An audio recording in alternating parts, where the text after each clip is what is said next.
Hi, this is Kelley Hobart from Alpaca Direct, and I'm here with one of my husband's socks, and it needs to be darned, so I thought I'd show you how to darn a sock using our Regia Darning Thread, which is 75% wool, 25% polyamide, and it makes for a perfect yarn for darning socks. So this is an alpaca sock, and you can see that the seam has split. It has a big split in it. But because alpaca socks are a little bit expensive, it's worth it to go ahead and darn the sock. So what I've done is I have put a piece of, you can either put a darning egg or a piece of cardboard or what have you between the two layers, so that as I'm darning my sock, I'm not going to catch the other side of the sock. And also, remembering to put your sock so that the inside of your sock is facing out, so that when I'm done darning, I can flip the sock inside out and you won't see where I have darned the sock, which makes it nice too. So our goal for today is to basically make a mesh. So this would be an example of a hole. So what we want to do is make a mesh with our darning thread and a darning needle, and we're going to have it interlap as close as we can in one direction, going first one way and then the other, making these strands. And once that is done and you've gone all the way to the very edge on both sides, then you come back around and you start making strands of yarn going in the other direction. And what this does is make somewhat of a patch over the hole that adds structure to the actual sock, and you have remade that fabric that is now a hole, and you've repaired your sock. So let me show you how you do that. I have my darning thread and my darning needle is threaded with that on there. So I would go ahead, and what you want to do is start finding a stable edge for your darning your sock and just start going back and forth, making that, and I'll leave like a 6 or 8 inch tail, and then go as close as you can to the strands of yarn so that the mesh is very close together.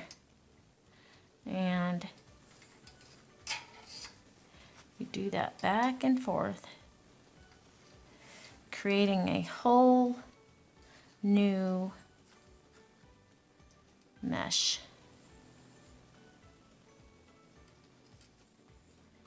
And if you can, you'll see that I'm picking up the strands of my sock and just picking up 1 or 2 strands and making kind of a interlocked mesh there. And you want to do that all the way across your whole sock to the end of the hole, the very end of edge of the hole, and then come back in the other direction.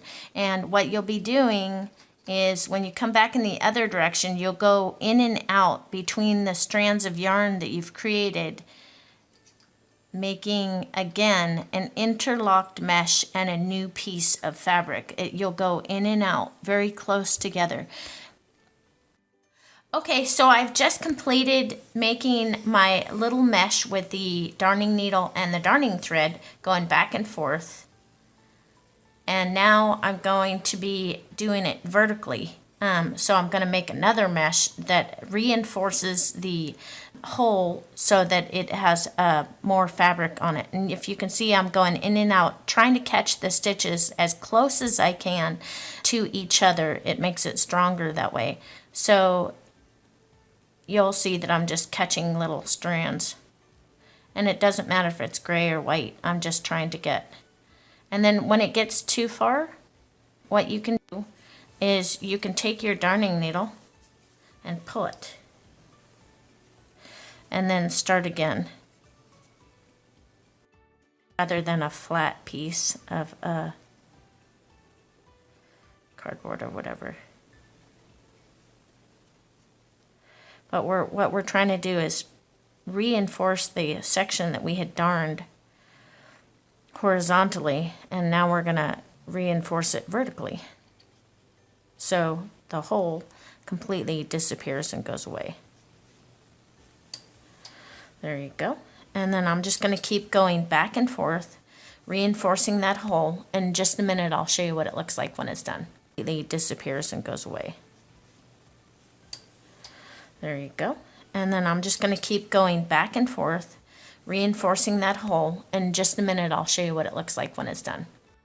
So I'm looking at the inside of my sock, and I've just completed darning the huge hole that went from side to side all the way across. And I made a mesh first going horizontally. So I made a mesh going back and forth. And then I went vertically up and down. And so this is the inside of the sock. It's very flat and it's sturdy and it's all mended. And let me show you the right side. It doesn't look perfect on the right side, but definitely you can wear your sock again. And the hole is mended and ready to go. So here's that sock on the outside of your work. It's not perfect looking, but it's a completely flat mesh and the sock can still be used. So I hope this helps you with darning your socks, and you can fix any socks at home that might have holes.